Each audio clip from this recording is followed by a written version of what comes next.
Here in Washington, we're known for our apples, and Seattle Cider Company is a truly local cidery based in SoDo. Seattle cider is made from fresh-pressed Washington apples, never from concentrate, and there's a new vivid light cider line with crisp flavors like tart apple, juicy pear, bright cherry, fresh peach, wild blueberry, and ripe plum. Those all sound really good. Find Seattle Cider on the web at seattlecidercompany.com to check out the cider lineup, find where Seattle Cider is sold, and view upcoming taproom events. Search for local bars, restaurants, and grocery stores that sell Seattle cider using the Cider Finder on their website. CityCast Seattle is made possible by AT&T. America's first network is also its fastest and most reliable. Based on RootMetrics' United States Root Score Report, 1H 2025. Tested with best commercially available smartphones on 3 national mobile networks across all available network types. Your experiences may vary. RootMetrics rankings are not an endorsement of AT&T. When you compare, there's no comparison. AT&T. This is CityCast Seattle. I'm Jane C. Hu, and here's what Seattle's talking about. Today on CityCast Seattle, we're talking about our changing city. For the last decade, Seattle's consistently been among the fastest growing cities. And along with that, there's been growing income inequality and more hard conversations about affordability. As the city has changed, businesses and cultural institutions have come and gone as well.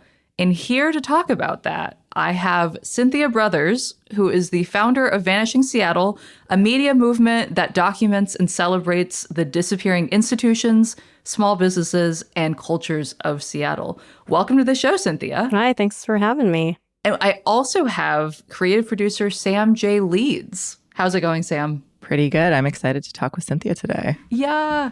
Okay, first, I want to talk about Seattle of the past. We're going to do this like a Christmas Carol style, where we're going to do past, present, and future. To kick that off, I want to know from you first, Cynthia, what specific thing have you noticed has vanished in Seattle? And what do you think that means about the city? I would say, and this, is just it's kind of the first word that came to mind. And it's not, even though I focus on places and spaces a lot in my work, this isn't actually a particular place, but I just would say affordability. Because I think that has just had a seismic impact on the city. Affordability, big concept. What about you, Sam? What is something you've noticed has vanished? So mine ties in to what you just said, Cynthia, which is there was a Peruvian chicken spot on Rainier. Yes. San Fernando Chicken. Mm-hmm. It was my go-to place when I was coming back from a hike. I would always stop there on the way back. They had like an incredible roasted chicken. You could get it in a half chicken, a quarter chicken, a whole chicken. Extremely affordable. It came with a side of plantain fries, this incredible green sauce, like truly just delicious. And one of those places where you would walk in and like there was a small sort of seating area, but then the back area had this huge community room. And there were like usually community events going on, people celebrating quinces, people having, other kinds of like family parties. The space that they were in got torn down and redeveloped. And they now have a location in Linwood and one in SeaTac. Oh, okay. So they're still around, just not that one. They're still around, but they're not as accessible. And I think that their change kind of is like a larger indicator of what's happening in Seattle, where a lot of the things that are affordable are moving outside the city limits. Yeah, no, I feel you on that. That was one of my favorite places too. That was my go-to. Their chicken noodle soup was like soul healing. Anytime I had a cold, I was like, I know straight where I'm going to go. And it was, pretty close to me. And I'm glad they're still around, but I haven't been since because it's outside of the city. Well, that got me thinking about how important food is to our sense of place and also our sense of time. Like, as you were talking, Sam, I'm thinking about the places that I used to love that are no longer around. And I'm realizing a lot of them are tied to when I first moved here, which was now more than a decade ago, a few years before Vanishing Seattle started. Which it's been around for 9 years now, Cynthia? Is that right? Yeah, it'll be 10 years at the end of this coming January, which is wild. Whoa, I know. amazing. Okay, almost your 10th anniversary. That's huge. What was happening in that moment that led you to decide to start Vanishing Seattle? I mean, I have my own ideas about what was happening, but I'm curious what it looked like from your perspective. Yeah, and I do want, I want to acknowledge I'm not like the first or only person to do a project like this. Like there's some amazing, historical and like documentary cultural work that's been done by folks like Ghosts of Seattle Past is an amazing one that was around before I started. Shelf Life Stories, I think that was maybe around the time that I started when the Red Apple, the promenade got torn down. So for me, it's like kind of around mid 2010s. I had been living in New York for about 5 years, and I feel like that experience kind of primed me for like moving back to Seattle. Like, whoa, like the rate of change and places disappearing. Like, that's a thing that's always happened. Seattle's always been a boom and bust town, but at least in like my lived experience, like that was right with the big like second wave of the tech boom, with Amazon and all that. And you're from here, right? I am. Yeah. Yeah. So yeah, I mean, I had like some points to compare it to. Yeah, you moved away for a little bit, you moved back, and you were like, what's going on here? Yeah. So yeah, I think I just been noticing it. It'd been swirling around in my head. But the thing that really catalyzed it and pushed me to actually start the thing, like start the Vanishing Seattle account, was a Filipino restaurant in North Beacon Hill called Inay's. And, that area has been gentrifying. Had been gentrifying. And so the owner, Uncle Ernie of Inay's, announced that he was going to have to close. And I had a friend who was also a server there, a drag queen, Natasha Manila, who would do this incredible like one-woman performance every Friday. And that happened to fall on the very last day. So I went to the last day open of Inay's. Natasha was doing her thing. There was one point at which she was standing on top of a table in the middle of the restaurant, performing to Effie's song from Dreamgirls, and I'm telling you, I'm not going. Love that. Incredible. And it was just, it was packed out, all of her friends and family. You had this cross-section of Filipino and Asian American community, the queer community, Beacon Hill community. To me, it was just like this beautiful, kind of uniquely Seattle just space and moment that I think is really hard to replicate, And so I took some photos and video, and I went home, I think it was that same night, and started the account, and that was my very first post, and I just kind of went from there. So I also have to shout out Inay's and Natasha for kind of inspiring that. The rest is history. Yeah. I mean, Sam, you also moved away for a little while and came back. Like, I guess I'm curious to hear from you, from both of you, like, what did moving away kind of illuminate for you when you came back? So I grew up in the Bay Area, moved to Seattle for college in 2011, and was here until 2019. And then I left and came back in 2021, in part because of the pandemic. I had actually said my goodbyes to Seattle and made peace with leaving. And then when the pandemic happened, I was like, oh, I need to be where my community is. And that was Seattle. And so, coming back was really hard, actually, because, so many cities were sort of a ghost of their former selves, with so many things boarded up and so many businesses that weren't able to, continue to survive. And then also, of course, with, the uprisings that were happening and just sort of the reckoning that our country was going through and all of the death that we were experiencing. So I think in some ways, coming back to Seattle, as much as it had changed, it really solidified for me that this was a place that I felt like committed to and grounded in, and wanting to be a part of figuring out how to build a life that is like actually connected to community. I feel like often when folks talk about Seattle of yore, especially the longer folks have been here, there's this real tendency to be like, things were better then.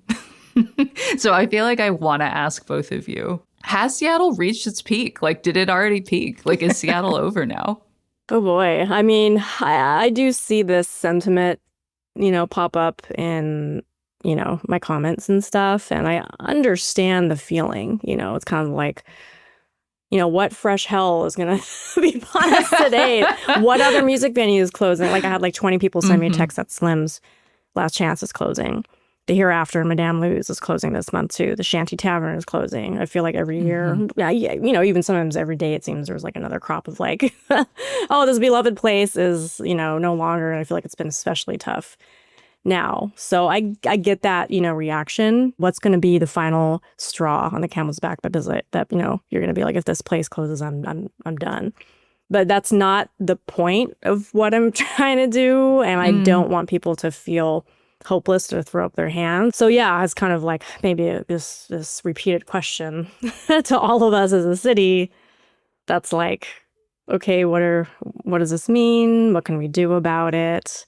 What does it say about where we're at as a city? Are there things we can do within our own power and agency, which I think there are. So yeah, I do hear that, but that's not even a question that I feel I want to like indulge in too much. Okay. Well, in that case, let's leave it there and take a quick break. And when we come back, I want to talk about all those questions you just brought up.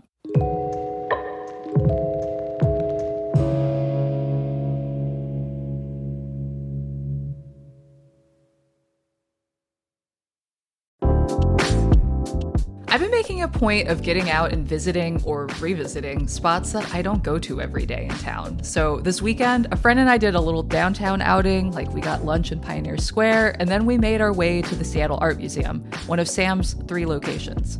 Sam's collection is wonderfully curated. I've always appreciated how much care they've put into giving museum goers context about artists and how their work represents a moment in history. And right now they've got this special exhibit that I feel like really exemplifies that. It's called Farm to Table, and it explores the role of French Impressionist art in capturing the late 1800s culinary scene in France. There were pieces by well-known artists like Monet and Renoir, but the pieces that spoke to me the most were by some lesser-known artists that depicted like farming, still lifes of food spreads, or tables of people eating.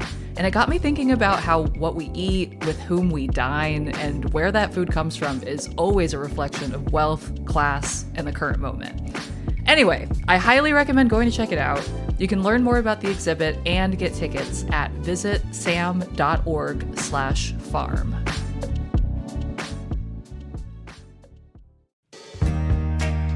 The holidays are coming up, and if you're looking for something festive to do, check out the Argosy Cruises Christmas Ship Festival. You'll sail aboard the Spirit of Seattle with hundreds of twinkly lights as she visits 40 waterfront communities across Puget Sound. On board, you'll be surrounded by festive fun.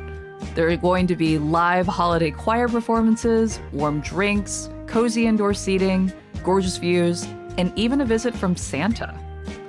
With departure locations in downtown Seattle, Kirkland, Renton, Ballard, Leschi, Edmonds, South Lake Union, and Tacoma, there's a sailing for everyone. And every ticket supports the season of giving, with a portion of proceeds donated to the Seattle Times Fund for those in need, helping several local charities. Make some new holiday memories and book your Christmas ship cruise at argosycruises.com. I want to talk now about where Seattle is in this moment. One question that I have is, what is healthy turnover, right? Like, where does Seattle fall in that right now? Like, where's the line between trying to fight displacement, but also making room for growth? Like, one great example of this that I keep coming back to in my head is the U District Jack in the Box closing. Like, people feel so nostalgic about it. Like, I know people have had many a weird time at that Jack in the Box. Many. But at the same time, it's a chain restaurant. Maybe it wasn't like the most beloved Seattle institution, but where is that line? Like, I guess is what is happening in Seattle like above and beyond just like what's normal for any city to have turnover? Yeah, I mean, I think there is a natural life cycle to things, whether we're talking about small businesses or maybe the time that people spend as a resident in a city, and sometimes places are closing because they're like retiring and they're kind of doing it on their own terms. Mm-hmm. But I think there's a difference between that and the situation where it's like there is no choice, that it's a forced we want to continue, but we can't Yeah. make it work. Yeah, the rent got jacked up, or the costs are too high, or we're getting kicked out because our building is getting sold or torn down and there's no alternative place that we can find that's affordable. And I would say that's like most of the cases that I've come across. And then I think you have the displacement of people as well, where it's like, can't afford my rent anymore, or this like, and even homeowners that are like, you get like families that get preyed upon in the Central District, who's like, that might be their only source of like intergenerational asset is this family house. And then they get displaced because of predatory practices, or they can't afford maintenance, property taxes, all this stuff. So whether it happens to someone who's been here for generations or is newer, if there's this shit, what I see is like the shared injustice, or it's like, it's just a lack of self-determination. It's like you're being forced to move, to close. And then the impacts of the community. That's one less resource or asset or small business that, we have that other people, probably relied upon too. Cynthia, I'm curious to hear you talk a little bit about like some concrete examples of that. So something I'm thinking about is BB's restaurant, Meskel. With Meskel, I think that's at this point might be like the oldest operating Ethiopian restaurant in Seattle, like 30 years. So it's, it's like a community landmark, and people love her, and, she was in danger of closing. And I think that's a nice case where you see that people will come through and show up and make donations or just try and help however they can. They will like fight for the places that they care about. So they were able to raise, I think, over $10,000 at this point to at least help them, and her daughter's helping to just kind of like figure out next steps around, just their business, and also just buying them some more time to hopefully, continue to, maintain their presence. It's also so good. Yes, it's amazing. Can we just say? And so welcoming. Like, BB is just, she's like, I love you, and she'll give you a hug. And it's like, you go and it's like, you're basically like sitting in her living room with like a bunch of other people that's exactly that are the like, vibe. you feel it's just like neighbors. It's, and it's just her. Yeah, for the most part. I think that's what's really struck me every time I'm there. I'm like, she's taking my order, she's making the food, answering the phone. If the rest of her living room is full of people, then she's gotta make food for them first. Like, it really just does feel like you're over at her place for a meal. Yeah, it's wonderful, and so that feels good when I'm able to just like get the word out or amplify, and a lot of times people will come together and kind of organize their own thing. So as much as I can visibilize the awesome work that other people are doing, and then share back out, like, because I was like, if you have an update about how it's going, I would love to share that back out, because I think it's helpful when people know that their efforts are making a difference. Like, people want to see this place saved and feel like they had, a hand in that. What other places have unvanished lately? Like, that always makes me so happy, by the way, when I'm like looking through my Instagram feed, I'm like, oh, thank goodness, unvanished or not vanishing, where you're just like, I want to highlight this good place. And I'm like, phew. But yeah, are there other places recently that you feel like got unvanished that represent something about what works or how we can mobilize? Yeah, and you're not alone in that. I feel like everyone's always like, I really love the not vanishings, because the rest of it can be kind of a bum out, and myself included. Those are my favorite ones to do, especially the unvanished, because it is an opportunity to be like, see, like, it can be done. Like, don't give up hope. But one that unvanished that I just posted about, the Queen City Grill, formerly Queen City Grill, I think it's just called Queen City Belltown now, and they kind of purposefully reopened it as like an homage to its like roots. It opened in the 80s, but especially I think in its heyday was like the 90s, late 90s, early 2000s. Like, that's definitely a Belltown staple as well that people have a lot of love for. And so, the new owner, who like runs about a lot of other places in Belltown, decided to step in and bring it back. That unvanished, that's a success story. I think, it continuing to be so would depend on if people will come out and support, which is just, again, a challenge right now. There's another one, Thai Siam, in Ballard, which I think was the second oldest Thai restaurant in the city. I think close to 40 years or something. Dang. And they were going to have to close because they didn't own the property. The property was going to be sold. They announced it, and there's a huge outpouring of support. And I think there might have been a GoFundMe or something as well. And so that kind of prompted the owner to decide to try and see if she can negotiate to buy the building, buy the property herself, thus like securing their place there. So, because, if you don't have any control over your rent of the property. I mean, your it's landlord can tenuous. just constantly jack up that price. Yeah, like there's no limit as far as I understand. So yeah, I think that was that was wonderful to get to do and not vanishing after all type of post. Yeah. No, that's Are you great. seeing more examples of worker-owned solutions to this? Like I'm seeing, for example, there was the Virginia Inn and then also El Rey, where like either former employees or artists are coming together to sort of buy the property and then run it themselves. It seems like maybe there's a trend in that starting to happen, but I'm curious if you're noticing that because you're tracking it more closely. Yeah, I mean, I think there's been examples here and there. I would hope that there would be more. I think maybe in other cities it's a bit more common. They do more like land trusts and stuff like that. But so I also do documentary series, and one that we did a couple years ago was on Queer the Land, and that was a collective model in Beacon Hill. So yeah, you will see things about like maintaining sense of place on like land and housing and programming. When it comes to small businesses like Black and Tan Hall down in Hillman City, I think was one of the first in like recent memory to do this cooperative model. And then Connor Byrne, when they were almost going to close, they switched to a co-op model, and like you can actually be like a patron and just buy like a lifetime membership. It's like a couple $100 bucks and get discounts and everything. But I think it's really about people just wanted to have a hand in this place not closing. Yeah, and I think some really, cool stuff. Like the El Rey is going to be an art space, and there's also what's happening at like Base Camp downtown. Wanawari, has been doing their thing for quite a while. So yeah, I think there's all these really creative models, and they all look a little bit different, but I think they're outside of like the market-driven one, which is like obviously not always going to serve like the social community good. So it's encouraging to see it. Yeah, well, maybe that's a sign of where things could be going. Let's take a break, and when we come back, let's talk about where else things could be going in the future of Seattle.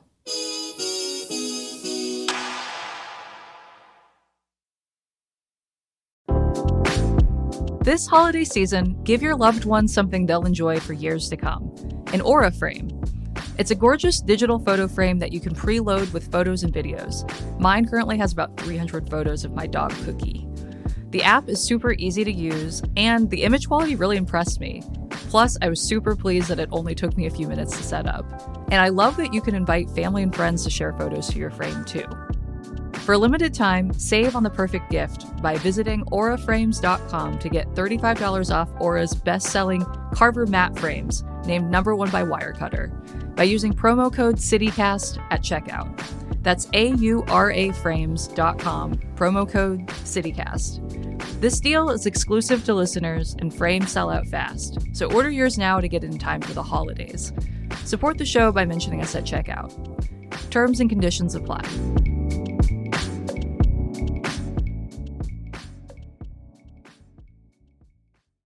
So imagine it's 2035. What are the hallmarks of a future Seattle you would like to see? What else feels like a sustainable way to continue to have community-oriented businesses in Seattle? Yeah, I feel like that's a billion dollar question. Several billion, yes, maybe yes. even. I feel like I know the fruits or like the symptoms of what I consider to be like a healthy, vibrant city.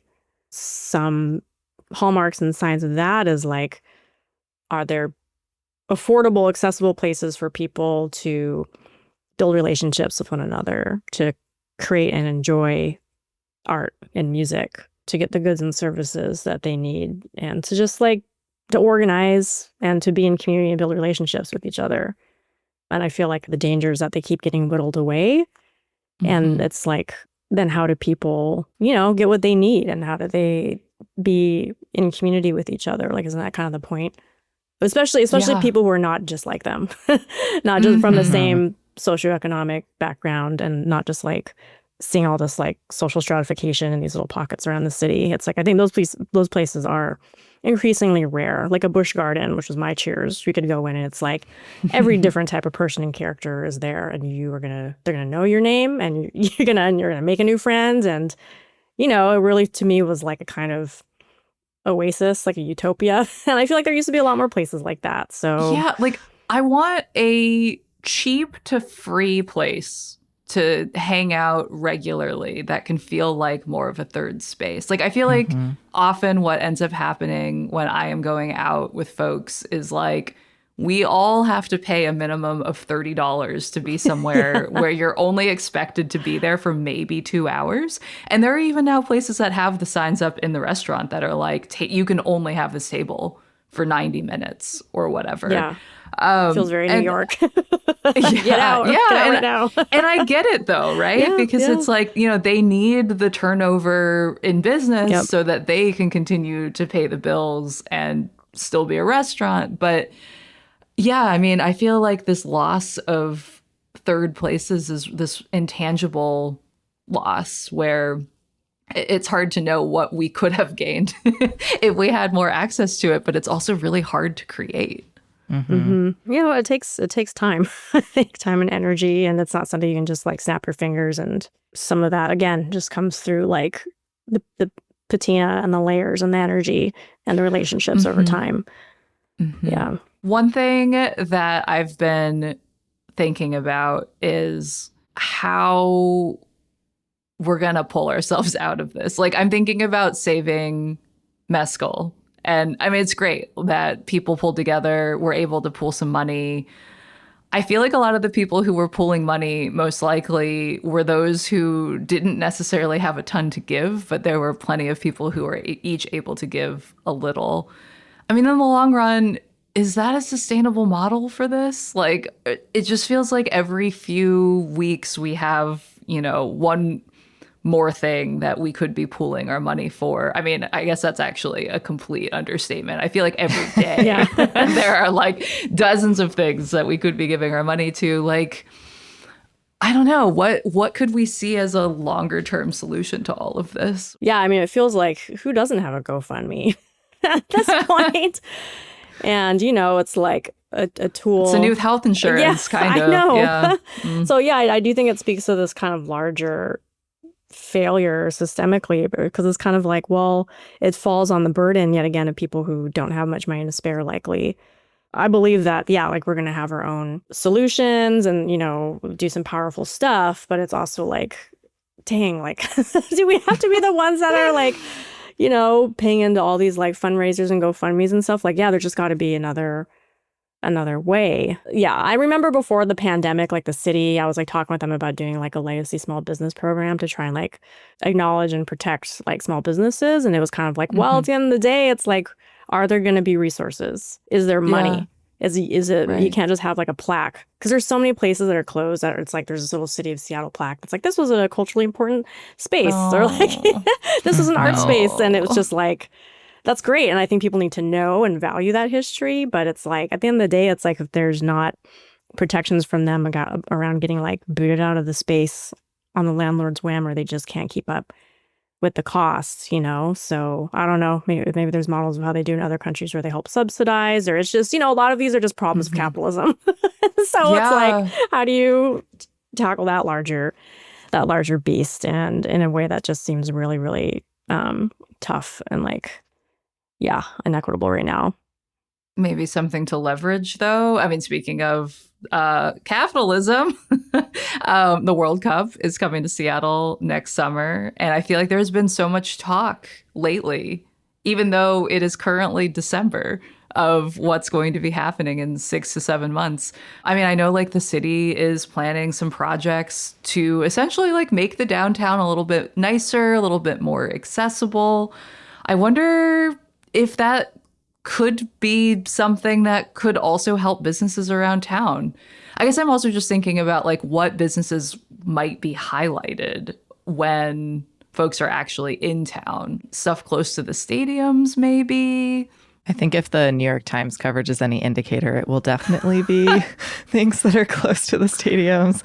Cynthia, I don't know if you saw the article that they published, but it was somebody who clearly had never been to Seattle before and was writing about like how hilly it was and how you shouldn't bother to go up to Capitol Hill unless you wanted to walk on four legs, because you wouldn't make it up the hill.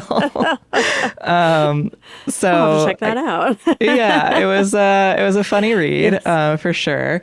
But I think something that the city could maybe do a better job of is highlighting like neighborhood maps. Like if you want to go to the CID or if you want to go to Capitol Hill, here are some of the businesses that have been in business for 20 years, 30 years that you can check out that are, really key to Seattle's culture, rather than just like, here's the most convenient thing to go grab a bite at between games. Mm-hmm. Yeah. Yeah. Like how does, there's going to be a lot of money coming into the city. We've seen the failure of like trickle down economics theories over and over. So I'm skeptical of that stuff. And also just like you see, whenever they sell like a new stadium or like some big like sporting event or arena and they say it's going to be a boon for economic development, and it like rarely is. It sometimes has the opposite effect. So I'm curious to see like what impact this has. I know there are some neighborhood groups in like the CID that are like concerned about it like not being a positive thing for it's the gonna be community. A lot of people.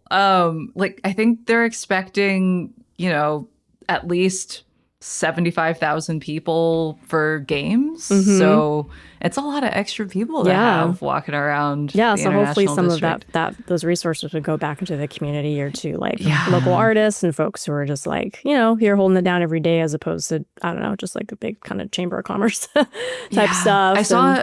I saw an estimate that said that visitors are expected to be spending around $500 a night for Airbnbs potentially, which, I mean, that could be really great for somebody, but who knows where that all is going to be. Well, it's like when the World's Fair happened in 1962, they had a huge temporary housing issue. Like they built a lot of new housing in anticipation of the fair, but like they had these pins that they were wearing at that time that said, "Don't gouge me, I'm a Seattleite," because it was reflecting this like protest that it's like, I'm a local and I can't afford, I'm getting like kicked out of my apartment, my rent's going up way high because y'all are trying to get this tourist money. That's so fascinating that was a thing back then, and it's likely just going to continue to be a thing for as long as we're a city. History is cyclical for sure. It does repeat itself. Yeah, which is why I think it's important to know it. So you can, of course, correct if possible.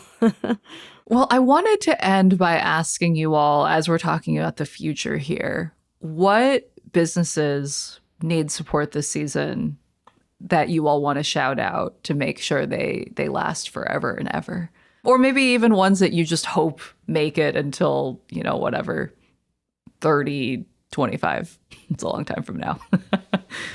This one is a tough one because I feel like I'm swimming in it all the time. And it's like, I mean, also there's feel so free many to take that a sec. sometimes it's hard for me to like pull out examples. I mean, definitely Meskel.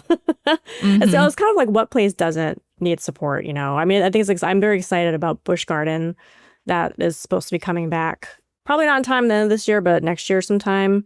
Oh. In a new location. They've got displaced from their old one, but they're opening. Where's the new location? It's going to be in a building called Uncle Bob's Place, which is a low-income housing development in the ID where Four Seas Dynasty Room used to be.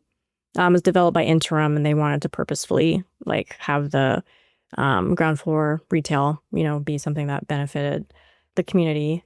Yeah, I don't know. I maybe just like have people ask themselves like, what are their favorite places, or what places that they would like to see not vanish, and just, I don't know, maybe make a more cognizant effort to support them or share the word about what an awesome place it is. Because I do feel like these places really need us right now. I think it's not just about putting our dollars in these places, but it's like having a shared experience with other people in the city, and just like being a part of that. Go see a show at the Tractor. Go support a band you haven't heard before. Last time I went to a show there, I ran into a friend who was just like, I just wanted to see who was playing. And then we ended up hanging out afterwards, get a little drink at the venue, like just be among people who have a shared interest. Sam, do you have any place you want to shout out? I have a couple. I don't know if either of them are in trouble, but they're places that I love that have been around for a long time. One is Fort St. George. Yes. It's just like a favorite late night spot. They have great food. There's always like fun music playing. There's a little bar. And it's like up a flight of stairs inside of one of those kind of like indoor shopping centers in the International District.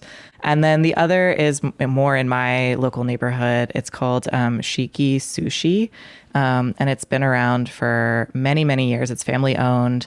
And the man who is the sushi chef I think is the owner, and he's always behind the counter. He always greets you. It's like a little neighborhood hole in the wall.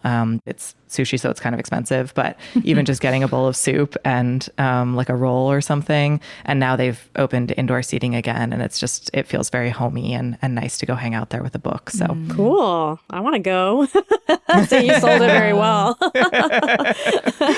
All right. Well, catch me there on some rainy evening with a bowl of soup and a book. That sounds dreamy, so doesn't it? Yeah. It's the best way to spend a Seattle winter. Yeah.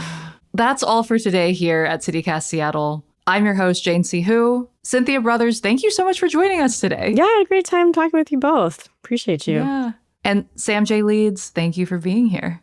Thanks as always, Jane. All right, listeners, we want to hear from you. Tell us about your favorite Seattle spots or your current favorite spots. Ask us a burning question you want us to look into, or just give us your hottest little piece of gossip.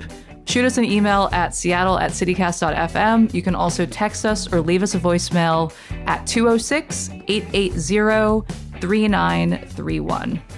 You can get more local news and events delivered right to your inbox by subscribing to our newsletter. Just go to seattle.citycast.fm. And if you're enjoying the podcast, follow us on Apple, Spotify, or wherever you listen so you never miss an episode. Until next time, see ya, Seattle.